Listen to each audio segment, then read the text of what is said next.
वाढायचं असेल आपला मुख्यमंत्री पाहिजे असेल तर संख्या वाढली पाहिजे. काही नाही, काही फायदा थंडीचे पेरणी असून काही फायदा नाही. एकच असा वागावा की त्याचा संयोगी लागावा झेंडा. आता काय हात 5 जण एक काय करायला, एका हटला पंक्चर करायला, तिसरं गाडी काय एक साधं चोर गेलं जेलमध्ये, एक बेपत्ता झाला. असे काही कामाचे नाही. बाबासाहेब आंबेडकर एक जन्मले या जगामध्ये परिवर्तन केलं म्हणून लोकनी येऊन माझी बाप बोलली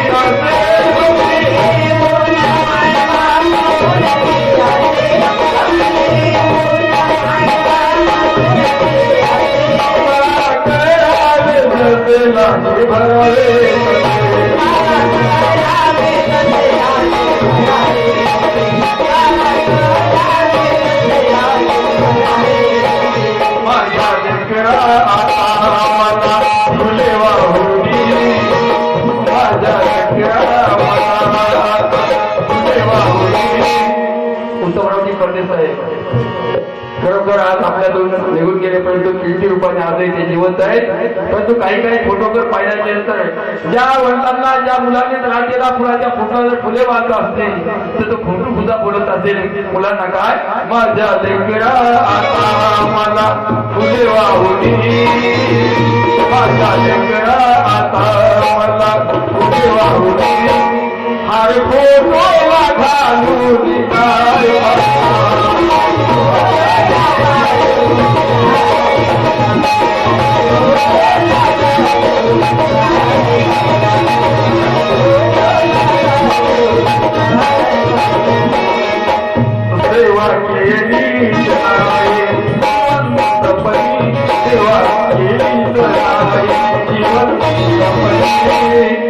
सेवा केली नाही जिवंतपणी. म्हणून या ठिकाणी आपण सगळ्यांनी आई वडिलांची सेवा केली पाहिजे. आणि जाता जाता भारतीबाई पंडित यांची फरमाईश गीत आहे अव घालून या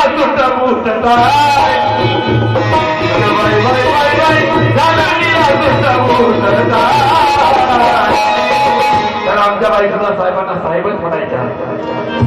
कारण ज्या ज्यावेळेस मी यायचं नाही साहेब जपावं जीवाला जपा, साहेब जेव्हा जपा तुम्ही थोडं जेवण घ्या. कारण की आणि साहेबांना 2-3 वेळा मला वाटते आमच्या मॅडम सोबत होत्या, कधी आल्याच्या नंतर जेवायला आणायचे, मी घ्यायचं नाही पण ते घ्यायचे. मी मला साहेब जमत नाही तुम्ही आम्ही मला म्हणायची लय गायक बघितले हो, लय गायक घेत बघितले पण लोक घेतल्याशिवाय गाणं म्हणत नाही. आम्ही साधाला तास लावून बसलायचो. तर त्यांचं मग जेव्हा माझा ऍक्सिडेंट झाला होता गेल्या पंडित साहेब आले, बाई आल्या, त्यांची जावई उद्धव साहेब आले, आचार्य साहेब गाडी घेऊन आले होते. 2 नावे माझ्यासाठी आणले. आणि जेव्हा त्यांच्या मृत्यूची बातमी मला, मी त्या डोंगरकड्याच्या पुलावर येत होतो, मी त्या दिवशी मोबाईल उघडत नाही. संध्याकाळी आलो, मला वाईट वाटलं. उद्या बाईला फोन केला, मला माहितच नाही, मला अतिशय वाईट वाटलं. नेहमी फोन लावणारे मला एकही फोन लावला नाही. उद्या लगेच मी डोंगरकड्याला बाहेर तिकडे गेलो. पण बाई नेहमी साहेबांना मोठेपणा सांगायचा. आता साहेबांचे 6 महिने राहिले, साहेबांचे 8 महिने राहिले. आम्हाला बुधगाळा जाऊन साहेब गाडी घेतली. तुमचा मी माझ्यासोबत चला, त्याची इच्छा होती बुधगाळा जायचं, नागपूरला जायचं. 6 महिने गाडीमध्ये बसत नाही. आणि रमाई तशी बाबासाहेबांना साहेब म्हणायचं माहिती बाई म्हणजे काय अहो घालून या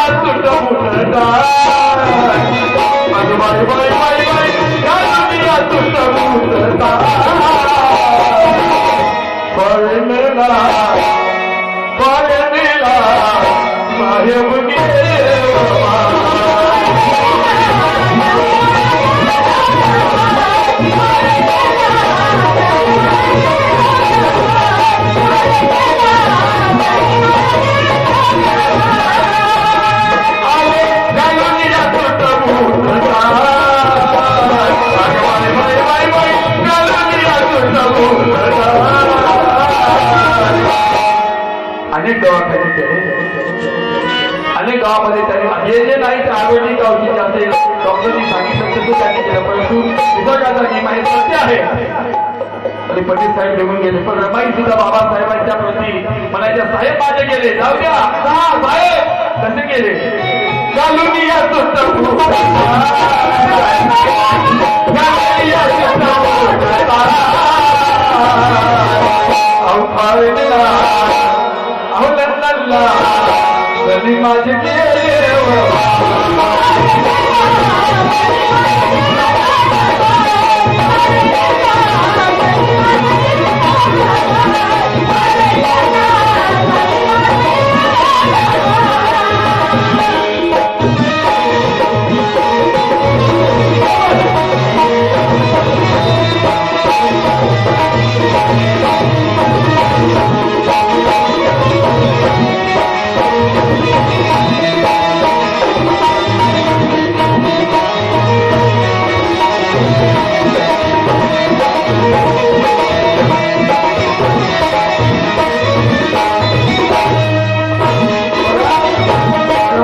बाबासाहेब असा कागद घेऊन यायचे कागद आणि रमायला दाखवायचे म्हणजे रामू मी एमए झालो रामू मी पीएचडी झालो रामू मी पीएचडी झालो रामू मी बॅरिस्टर झालो रमाई कागद खाऊन आनंदी व्हायची रमाईला वाचता यायचं ना इंग्लिश कागद खाऊन आनंदी व्हायची रमाईला वाटायचं जी गेल्या कष्टाला फळ आलं आता जर एखादा माणूस मुंबईला गेला कामाला गेला 3 महिने 4 महिने राहिला आणि कागद घेऊन आला आणि बायकोच्या जवळ गेला बायको काय म्हणजे आणि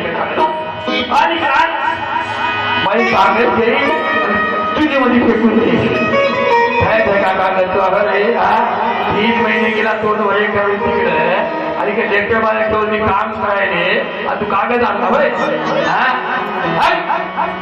पैसे घेऊन रमाई म्हणता साहेब खूप शिका मोठं व्हा काय तुम्हाला या समाजाचं भलं करायचं आहे तुम्हाला या देशाचं भलं करायचं किती वेळ माहिती म्हणतो रमाईला आनंद वाटायचा तेव्हा येथील साऱ्या डिग्र्या घेऊन आधी मला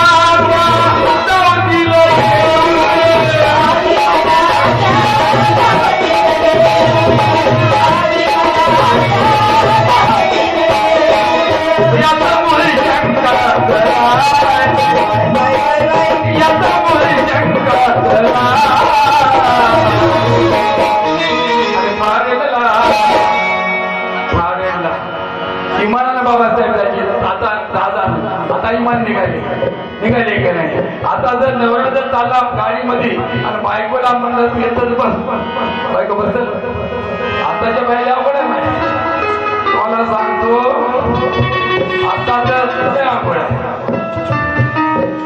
आणि म्हणून सगळ्या सत्यनाथीला ऐकणार शिकणार माणसायचा बायला 3,000 दिले आणि माणसाला काय ते लाडक्या बहीण झाल्या लाडक्या बहीण त्या माणसानं आयुष्यभर गाभाड कष्ट केले त्याला गाड्या घेतल्या खाऊ त्याचं गवाचं नाही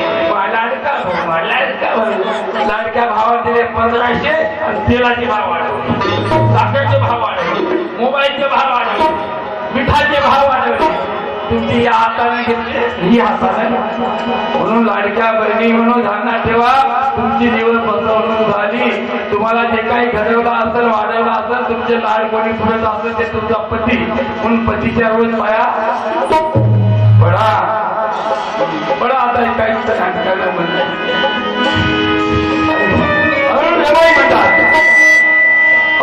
मुली शंका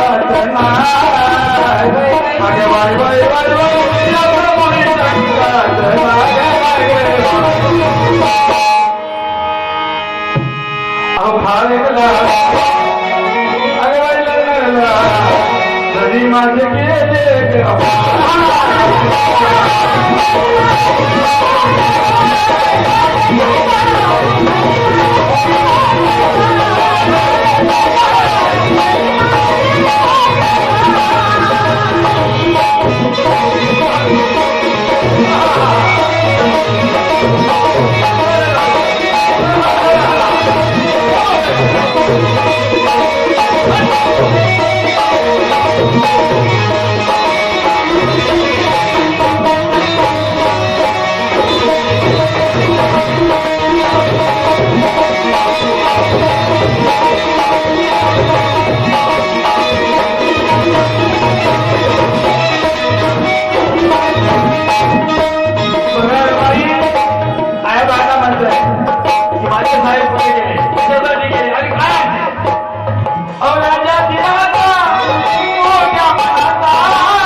बाबासाहेब आंबेडकर लंडनला शिकत असताना एकदा लायब्ररीमध्ये बाबासाहेब गेले आणि बाबासाहेब लायब्ररीमध्ये गेले असताना जेवणाची वेळ होती आणि त्या दुपारच्या वेळेत जेवत असताना विद्यार्थी बाबासाहेब लपून पाव खायचे.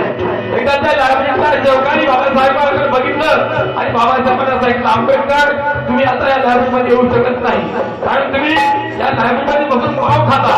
तर बाबासाहेब म्हणतात, माझी आर्थिक परिस्थिती बरोबर नाही. माझी बाबासाहेब माझी आर्थिक परिस्थिती बरोबर